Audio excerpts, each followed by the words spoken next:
Chamba police को नशे के तस्करों के खिलाफ एक बड़ी कामयाबी हासिल हुई। उन्होंने मोहल्ला माई के बाग से 4 लोगों को 5 किलो 856 ग्राम चरस के साथ गिरफ्तार किया। दरअसल नाके के दौरान जब पुलिस ने एक व्यक्ति से 2,40,500 रुपए नगद बरामद किए तो उससे पूछताछ की गई। उन्होंने ये कबूल किया कि उन्होंने ये चरस बेचकर पैसे लाए हैं।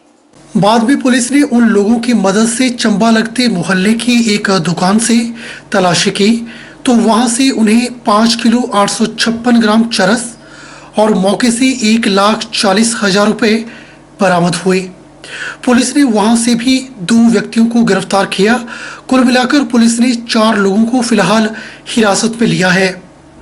पुलिस ने इन आरोपियों के खिलाफ एनडीपीएस एक्ट के तहत मामला दर्ज कर लिया है और पुलिस इन लोगों को आगे की कार्रवाई के लिए कोर्ट में पेश करेगी। वहीं जब अतिरिक्त पुलिस अधीक्षक शिवानी से पूछा गया तो उन्होंने कहा कि एक नाके के दौरान उन्होंने 2 लोगों को एक व्यक्ति से 2,40,500 रुपए नकदी के साथ गिरफ्तार किया था। बाद में आरोपियों ने बताया कि यह कैश उन्होंने चरस बेचकर लाया है। तो उन्हीं के साथ जब उन्होंने यहाँ चंबा के साथ लगते मोहल्ले में तलाशी ली तो उन्हें 5 किलो 856 ग्राम चरस के साथ 1,40,000 नकद बरामद हुए।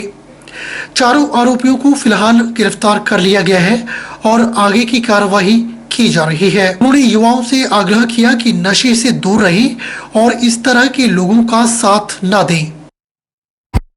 कल रात को हम लोग को इन्फॉर्मेशन मिली थी, कुछ बंदों के पास 2 लाख के करीब कैश था। तो जब हम वहां पहुंचे तो हमें पता चला कि उनके पास अराउंड 2,40,500 रुपए कैश है। तो फिर हमने उसको फर्दर उनसे बातचीत की और उनसे पूछताछ करने में हमें पता चला कि उन्होंने बेसिकली वो लोग चरस के सप्लायर्स हैं और उन्होंने किसी को सामान बेचा है जिसकी वो कैश लेके वहां पे जा रहे थे। तो फिर जब हमने उसके बैकवर्ड लिंकेजेस ट्रेस किए और उनको हम साथ में स्पॉट पे लेके गए तो हमें एक बंदे के बारे में पता चला। तो हमने फिर वहां पे रेड की और वहां से हमें अराउंड 5 kg 856 ग्राम चरस बरामद हुई और साथ में 1,34,000 रुपए कैश भी बरामद हुआ। और उसके बिहाफ पे हमने केस रजिस्टर किया और इनके ऊपर एनडीपीएस से रिलेटेड जो सेक्शंस थी वो लगाई हुई। देखिए हम लोग अभी जो हमारा कैंपेन अभी चला हुआ है वो ऐसे ही चलता रहेगा और हम ऐसे ही केस रजिस्टर करते रहेंगे और जितने भी हमारे यहाँ पे सप्लायर्स हैं उन सबको हम खत्म करेंगे इस डिस्ट्रिक्ट में जितने भी सप्लायर्स हैं। और साथ में युवाओं के लिए मेरा ये मैसेज है कि प्लीज इन सब चीजों से दूर रहें और अपने फ्यूचर पे ध्यान दें और अपना कैरियर बनाएं।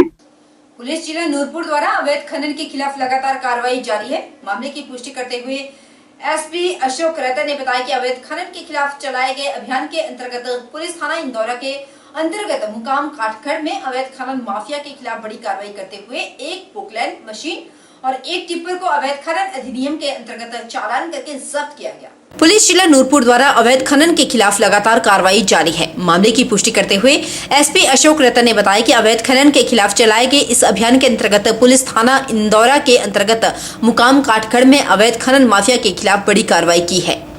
अशोक रतन ने जानकारी देते हुए कहा कि जिला पुलिस नूरपुर द्वारा साल 2024 में अवैध खनन माफिया के खिलाफ प्रभावी कार्यवाही करते हुए दिनांक 3/4/2024 को अवैध खनन अधिनियम के तहत 219 चालान किए गए थे और अवैध खनन में शामिल 17 वाहनों को जब्त किया जा चुका है। भविष्य में भी जिला पुलिस नूरपुर का अवैध खनन के खिलाफ अभियान इसी तरह से जारी रहेगा। उधर औद्योगिक क्षेत्र बद्दी के साई रोड पर स्थित किराए पर महिला के साथ साथ लिव इन रिलेशनशिप में रह रहे अर्की के व्यक्ति की हत्या का मामला सामने आया। पुलिस ने मृतक की शव को कब्जे में लेकर पोस्टमार्टम करवाने के लिए नालागढ़ अस्पताल भेज दिया। मृतक की पहचान नेमचंद्र पुत्र नराता राम गांव जयनगर तहसील अर्की जिला सोलन से हुई है, जो कि महिला के साथ पिछले कुछ समय से लिव इन रिलेशनशिप में रह रहा था। जबकि पुलिस ने हत्या करने वाले महिला के पति रविंद्र साहनी निवासी वैशाली बिहार को कालका से गिरफ्तार कर लिया। पुलिस थाना बद्दी के तहत कार्रवाई अमल में लाई जा रही है। पुलिस की शुरुआती जाँच में प्रेम प्रसंग का मामला सामने आया। बताते चले कि बद्दी साई मार्ग पर एक किराए के मकान में रहने वाली महिला ने बुधवार को पुलिस को सूचित किया कि उसके साथ रहने वाले व्यक्ति की हत्या हुई है। सूचना मिलते ही बद्दी थाना की टीम मौके पर पहुंची। महिला अनीता देवी निवासी बिहार ने बताया कि करीब 25 साल पहले रविंद्र साहनी निवासी इमादपुर जिला वैशाली बिहार से शादी हुई थी, लेकिन वे शादी के बाद से मारपीट करता था, जिसकी वजह से पिछले काफी समय से अलग रहती थी। महिला ने बताया कि पिछले 1.5 साल से नेमचंद नाम के व्यक्ति के साथ रहती थी। महिला ने यह भी बताया कि रोजाना की तरह अलग अलग कमरे में सो रहे थे। सुबह देखा कि नेमचंद की हत्या कर दी गई। महिला ने अपने पति पर हत्या का शक जताया, जिसके आधार पर पुलिस ने आरोपी को गिरफ्तार किया। जिला बद्दी पुलिस के अतिरिक्त पुलिस अधीक्षक अशोक वर्मा ने बताया कि हत्या के आरोपी को गिरफ्तार कर लिया है, जो कि महिला का पति था। उन्होंने कहा कि मृतक व्यक्ति अर्की का रहने वाला है, जिसके शव को कब्जे में लेकर पोस्टमार्टम करवाने के लिए भेजा गया और परिजनों को सौंप दिया जाएगा। आज एक महिला ने थाना बद्दी में आकर सूचना दी कि वह साई रोड बद्दी के साथ रहती है और किराए के मकान में रहती है। उसके साथ एक व्यक्ति भी रहता है और रात को वो दोनों अलग अलग कमरों में सोए थे। आज प्रातः जब वो उठी तो उसने उस साथ सहयोगी को उठाने की कोशिश की तो उसके हाथ में खून लग गया। तो उसे ज्ञात हुआ कि ये व्यक्ति मृत हो चुका है, जिस पर थाना में आकर बद्दी में उसने सूचित किया। तो बद्दी पुलिस को सूचना प्राप्त होने के उपरांत जो है पुलिस दल मौका पर पहुंचा, लाश को कब्जा में लिया और मौके का जो है वो बारीकी से मुआयना किया। तो पूछताछ पे ज्ञात हुआ कि एक व्यक्ति जो इस महिला का जो पति है वो अलग रहता था, तो वो कल शाम को वहां पे देखा गया था।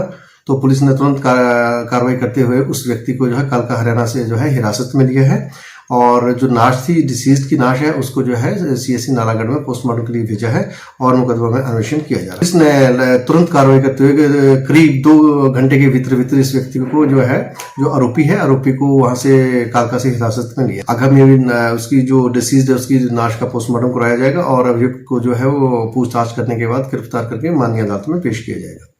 वहीं चंपानगर को शिव व देवभूमि भी कहा जाता है। यहाँ के धार्मिक मेले त्योहार पूरी दुनिया में एक अलग ही पहचान बनाए हुए हैं। इसी कड़ी में शुमार है चरपटनाथ महाराज से जुड़ा खीनो जातर मेला। चैत्र महीने की 20 तारीख को यानी 2 अप्रैल को ये मेला हर बार होता है, लेकिन इस बार जो हम आपको स्टोरी बता रहे हैं वो है ऐतिहासिक चौगान मैदान में, जहां पर चरपटनाथ को खेलों से बहुत ज्यादा लगाव है। यही वजह है कि आज भी चंबा के लोग ऐतिहासिक चौगान मैदान में चरपटनाथ से जुड़े इस खीनो जातर मेले का आयोजन करते हैं। और क्या है इसकी खासियत बताते हैं आपको इस रिपोर्ट में। मान्यता के अनुसार चरपटनाथ महाराज नाथ पंथ के एक सिद्ध योगी थे, जिन्होंने पूर्ण आत्मज्ञान की स्थिति प्राप्त कर ली थी। उनके गुरु या तो गोरखनाथ या मत्स्येंद्रनाथ थे। चंबा साम्राज्य में पारंपरिक रूप से चरपटनाथ के जुड़े 3 प्रमुख स्थान जो भरमौर में 84 सिद्ध मंदिर, चंपा में चंपावती मंदिर और चंबा में चरपटनाथ मंदिर है। किंवदंतियों के अनुसार चरपटनाथ और 8 सिद्ध भरमौर आए थे, जो राज्य की पुरानी राजधानी थी जब वहां राजा साहिल बर्मन का शासन था। कहा जाता है कि चरपटनाथ राजा साहिल बर्मन के काफी करीबी माने जाते हैं। वास्तव में चरपटनाथ ही थे जिन्होंने राजा साहिल बर्मन को 10 पुत्र और 1 पुत्री होने का आशीर्वाद दिया था। राजा साहिल बर्मन ने उन्हें अपने गुरु के रूप में भी स्वीकार किया। राजा साहिल बर्मन ने वर्ष 1920 ईस्वी में आसपास के राज्य की राजधानी को भरमौर से चंबा स्थानांतरित किया और माना जाता है कि ये निर्णय लेने में चरपटनाथ ने भाग लिया था। चंबा शहर में लक्ष्मी नारायण समूह मंदिर का निर्माण राजा साहिल बर्मन ने चरपटनाथ के निर्देश में करवाया था। आज चरपटनाथ महाराज जी के जो जातर है उसका विधिवत पूजा अर्चना हो रही है और जो बाबा चरपटनाथ जी थे वो चंबा रियासत के राजगुरु थे और वो सिद्ध जो 84 सिद्धों में उनका नाम आता है। और जब चंबा स्थापना हुई, जब चंबा को बसाया गया तो बाबा चरपटनाथ जी के आदेश पर ही यहाँ जो चंबा शहर के लिए अनुष्ठान हुए और उसको विधिवत बसाया गया और यही वो रहे और राज परिवार और अन्य लोगों के साथ वो बच्चों के साथ क्रीड़ा करते थे। उसी को आज इसको बोलते हैं एक खीनो जातर और बॉल जो है वो खेली जाएगी। अभी लक्ष्मीनाथ नारायण मंदिर में इसकी पूजा अर्चना के बाद वहाँ चमेश्वरी मंदिर में पूजा अर्चना होगी और उसके बाद चंबा के ऐतिहासिक चौगान में इस क्रीड़ा खीनो का आयोजन किया जाएगा। बाबा चरपटनाथ जो बहुत ही सिद्ध पुरुष थे और उनकी बहुत मान्यता है। सनातन की ये खूबी है कि यहाँ कोई हर दिन कुछ न कुछ त्योहार या उत्सव मनाए जाते हैं और हमारा संस्कृति, हमारी विरासत इतनी व्यापक है कि हर स्थान, हर काल में और हर जगह में कुछ न कुछ होता है। हम बड़े बड़े उत्सव पर्व मनाते हैं, लेकिन ये जो छोटी, जिसको एक कालांतर में इसको बहुत उत्साह के साथ मनाया जाता है, लेकिन अभी कुछ लोगों का इसके बारे में थोड़ा ध्यान नहीं दिया। और मैं सभी चंबा वासियों से करबद्ध प्रार्थना करता हूँ कि हमारे जो रीति रिवाज है और जो चंबा के अपने उत्सव है और जो छोटी यात्राएं हैं, उन्हें बढ़ चढ़ कर भाग ले और अपने बच्चों, आने वाली पीढ़ी को ये विरासत सौंपे। स्थानीय लोगों के अनुसार चंबा में आज चरपतनाथ मंदिर से एक शोभा यात्रा निकाली और चौगान मैदान में खिनू जातर मेले लेकर आयोजन किया गया। वहीं पूर्व रणजी ट्रॉफी खिलाड़ी और हिमाचल प्रदेश क्रिकेट एसोसिएशन के पूर्व सचिव श्री चंद नेयर ने बताया कि चरपतनाथ महाराज का खेलों से काफी लगाव था और जब भी चंबा शहर में कोई भी प्रतियोगिता होती है तो सबसे पहले भगवान चरपतनाथ को आगे शीश नवाया जाता है और जीत के बाद भी मंदिर में जाया जाता है। उन्होंने कहा कि जब वह किसी खेल प्रतियोगिता में हिस्सा लेने के लिए बाहर के राज्यों में जाते थे तो वहां मैच से पहले चरपतनाथ महाराज को जय घोष होता था और उसे पता चलता था कि ये चंबा की टीम है। उन्होंने कहा कि चंबा का हर खिलाड़ी चरपतनाथ का नाम लेकर ही अपने खेल को शुरुआत करता है। जो हर वर्ष यहाँ पे बड़ी धूमधाम से मनाया जाता है। चरपत कुटिया से जो है चौगान में, यहाँ से जो नाथ संप्रदाय के लोग हैं वो एक शोभा यात्रा के रूप में लेके जाते हैं और वहाँ पे बच्चों को, क्योंकि चौगान वर्तमान में तो बंद होता है, लेकिन आज के लिए विशेष रूप से, क्योंकि जोग जातर भी इस माह में आप देख ही रहे होंगे कि लक्ष्मीनाथ जो मंदिर परिसर है वहाँ पे शाम को जोग जातर का भी आयोजन किया जाता है। वहाँ पे नाथ संप्रदाय से जो है वहाँ पे योगी वहाँ पे बैठते हैं और साथ में जो उनका चरपतनाथ जी का एक छोटा सा मंदिर बनाया गया है, वहां से वो उनकी आरती भी होती है और इसे लक्ष्मीनाथ जी के साथ जोड़ा जाता है। तो जो हमारे बुजुर्ग हैं उनसे ये सुना है कि पुराने समय में भी इस खिन्नी जातर का किया जाता था, आयोजन किया जाता था और मंदिर परिसर में ही, क्योंकि पहले तो चौगान था नहीं, शाम सिंह के समय में इसको विस्तार किया गया तो मंदिर क्षेत्र में ही एक छोटा सा मैदान था जहाँ पे ये भी कहा जाता है कि जो चरपतनाथ जी की पुरानी धोती होती थी उसका एक बॉल का शेप देकर खिन्नू बनाया जाता था और उसका राजा की मौजूदगी में इस खिन्नू जातर का आयोजन किया जाता था। वर्तमान में भी नाथ संप्रदाय के लोगों ने इसे इतने वर्षों से इस परंपरा को जारी रखा है, तो हर वर्ष की तरह आज भी इस खिन्नू जातर का आयोजन किया जा रहा है। वहीं इतिहासकार डॉक्टर राजेश सहगल ने बताया कि 10वीं शताब्दी में राजा साहिल बर्मन चंबा आए थे और उनकी पुत्री यहाँ के दृश्यों को देख मंत्रमुग्ध हो गई थी। उन्होंने अपनी राजधानी बहरमपुर के स्थान पर यहाँ पर राजधानी बनाने का निश्चय किया। राजा साहिल बर्मन चंबा आए तो उनके साथ सिद्ध योगी चरपतनाथ भी थे। जरा साहिल वर्मन चरपतनाथ के काफी करीबी होने से उन्हें बहुत कुछ सीखने को मिला और ज्ञान की प्राप्ति हुई। जब साहिल बर्मन चंबा आए तो उन्होंने चरपतनाथ से पूछा कि अगर हम चंबा को अपनी राजधानी बसा ले तो कैसा रहेगा, तो उनकी सलाह पर ही चंबा में ये निर्णय लिया गया। इतिहासकार सहगल ने बताया कि भगवान लक्ष्मी नारायण मंदिर के निर्माण कार्य को चरपतनाथ के निर्देशों पर ही बनाया गया। आज चरपतनाथ जी की खिन्नू जातर का आयोजन किया जा रहा है, जो कि सदियों पुरानी एक परंपरा है जो कि राजा साहिल बर्मन के समय से चली आ रही है। उस समय 984 सिद्ध जब भरमौर आए थे तो राजा ने उनकी काफ़ी आओ भगत की, काफ़ी सेवा की, क्योंकि राजा जो थे हमारे काफ़ी धार्मिक किस्म के राजा थे। तो उनकी सेवा से प्रसन्न होकर चरपतनाथ जी उस समय 984 सिद्धों का प्रतिनिधित्व कर रहे थे। तो उन्होंने उनको प्रसन्न होकर उनको 10 पुत्रों व एक पुत्री का वरदान दिया। तब जब उनके वो पुत्री उनको प्राप्त हुई तो राजा ने चरपतनाथ जी को अपना राजगुरु मान लिया।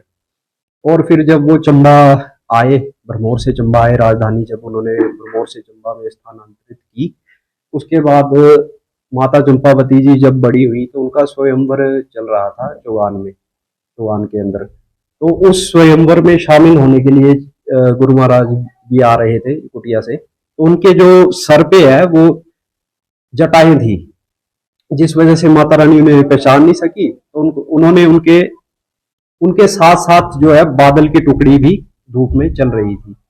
तो माता रानी जी ने सोचा, माता चंपावती जी ने, कि ये तो कोई सिद्ध पुरुष है। तो उन्होंने मन में सोच लिया कि मैं इनको ही अपना वर मानूंगी, इन्हीं के साथ मैं अपनी विवाह करूंगी। तो उन्होंने उनके चरणों में केसर डाल दिया और जब सिर मुंडी होने लगी तो महाराज जी अपने ध्यान से एकदम होश में, उन्होंने बोला जी ये क्या हो रहा है। बोलते महाराज जी आपकी शादी हो रही है, माता रानी ने आपको अपना वर मान लिया है। बोलते ये तो अनर्थ हो गया, ऐसा हो नहीं सकता, क्योंकि महाराज जी को माता पार्वती जी का श्राप था कि आपके पीछे एक मतलब औरत लगेगी। लेकिन शिव जी महाराज जी ने उनको टोक के कहा था कि ये, लेकिन उस चीज का ये भोग नहीं करेंगे। तो माता रानी ने बोला अब मेरा क्या होगा। बोलते आज से आप सती हो जाएंगी और आने वाले समय में मेरे जो पीढ़ी के जितने भी मेरे बच्चे होंगे वो उस दिन था चैत्र 20, मतलब 2 अप्रैल चैत्र 20। तो उस दिन में आपका मंदिर के रूप में आपको देवी के रूप में पूजा जाएगा आने वाले समय में। और चैत्र 20 के दिन मेरी जो पीढ़ी के जितने बच्चे होंगे वो मेरी कुटिया से आपके लिए सुहागी वगैरह विवाह का जितना सामान होगा वो लेके आएंगे, आपको दुल्हन की तरह सजाया जाएगा। तो ये हमारा जो विवाह है, अर्ध विवाह है, वो पूर्ण माना जाएगा। इसी के साथ चरपटनाथ जी माना जाता है कि जो चंबा का जो हमारा ऐतिहासिक चुगान है उसमें खिन्नू यानी कि हैंडबॉल बच्चों के साथ आके खेला करते थे बालक रूप में। और वो जिस टीम में वो होते थे उस साइड की वो जो टीम है वो हमेशा जीतती थी। तो वो उनसे बच्चों ने पूछना शुरू कर दिया कि आपका घर कहाँ है, आप आते कहाँ हो, आपके माता पिता कौन है। तब उन्होंने फिर जब कुटिया में इन सब सवालों से वो परेशान हो गए तो उन्होंने राजा को कहा, राजा साहिल वर्मन को, कि अब समय आ चुका है कि अब मेरा जो चंबा में भी जो मेरा काम था वो पूरा हो चुका है, अब मैं यहाँ से जा रहा हूँ। आने वाले समय में बोलते ये मेरे बच्चे मेरे बड़े प्रिय हैं और ये जो ये खेल खेलते हैं ये भी मेरा बहुत प्रिय है। तो आपने इस खेल को आने वाले समय में भी इसी तरह खिलाते रहना है। इसलिए आज हम सबसे पहले ऊपर लक्ष्मी नारायण मंदिर में प्रतीक समाधि है चरपटनाथ जी की, वहां जाएंगे। लक्ष्मी नारायण मंदिर में भगवान के आगे माथा टेकेंगे। उसके बाद चंपावती माता के मंदिर में जाएंगे, वहां पे अर्घी स्वागी सारा कुछ चढ़ा के जो अर्ध विवाह की रस्म है वो पूर्ण करेंगे। उसके बाद हम वहां से चौगान में जाएंगे। चौगान में बच्चों को खिन्नू यानी कि हैंडबॉल खिलाया जाएगा। परंपरा अनुसार राजा साहिल बर्मन के शासन काल से चली आ रही है। जो नाथ और 84 सिद्ध भरमौर आए थे तो राजा ने उनकी काफी आवभगत की। उनकी सेवा से प्रसन्न होकर उन्होंने खुश होकर राजा को 10 पुत्र और 1 पुत्री का आशीर्वाद दिया। जब उन्हें 10 पुत्रों और 1 पुत्री की प्राप्ति हुई तो राजा ने चरपटनाथ को अपना गुरु माना। राजा साहिल बर्मन ने अपनी राजधानी भरमौर से चंबा स्थानांतरित की तो उनके साथ चरपटनाथ महाराज भी आए। साहिल बर्मन की पुत्री रानी चंपावती जब बड़ी हुई तो उनका स्वयंवर रचाया गया। उस स्वयंवर में शामिल होने के लिए चरपटनाथ महाराज भी भरमौर से चंबा पहुंचे। चंबा शहर में उन्होंने प्रवेश किया तो उनके सर पर जटाएं थी और साथ में बादल की छांव भी थी, उनके मुंह पर थी। राजकुमारी ने जब उन्हें देखा तो उन्होंने कहा कि ये कोई सिद्ध पुरुष है और मैं इन्हीं से अपना विवाह करूंगी। तो उन्होंने इस समय उन्हें अपना पति मान लिया। लेकिन जब शादी की रस्में शुरू होने लगी तो चरपटनाथ महाराज को इस बात का पता चला तो उन्होंने कहा कि ये बहुत बड़ा अनर्थ हो गया। उन्हें माता पार्वती का श्राप है, एक महिला उनके साथ लगेगी। लेकिन भगवान शंकर ने उन्हें कहा था कि सांसारिक भोग नहीं करेंगे और समय उनका आधा विवाह भी हुआ था। चरपटनाथ महाराज ने रानी को कहा कि आने वाले समय में उनके बच्चे होंगे तो रानी चंपावती के मंदिर में जाकर पूजा अर्चना करेंगे और वहां पर एक दुल्हन का साज श्रृंगार का सामान लिया जाएगा। वहां पर रानी की मूर्ति को सजाया जाएगा। जब उनके विवाह को पूर्ण माना जाएगा तब से ये भी रस्म निभाई जाती है। उन्होंने कहा कि जब बच्चे मैदान में खेलते हैं तो उनके साथ चरपटनाथ भी बच्चों के रूप में आकर खेलते हैं। जिस टीम में वह होते हैं हमेशा टीम जीतती है। बच्चों ने इसका राज जानने की कोशिश की तो उन्होंने कहा कि चरपटनाथ है। बाद में उन्होंने राजा से कहा कि उनका भेद खुल गया है और अब वो यहाँ से जा रहे हैं। हर साल इसी तरह चैत्र मास में चौगान मैदान में बच्चों के खेलों का आयोजन करवाया जाए और तब से ये परंपरा आज भी निभाई जा रही है। बहरहाल बुलेटिन में इतना ही। आप बने रहिए हमारे साथ और देखते रहिए HP 24/7।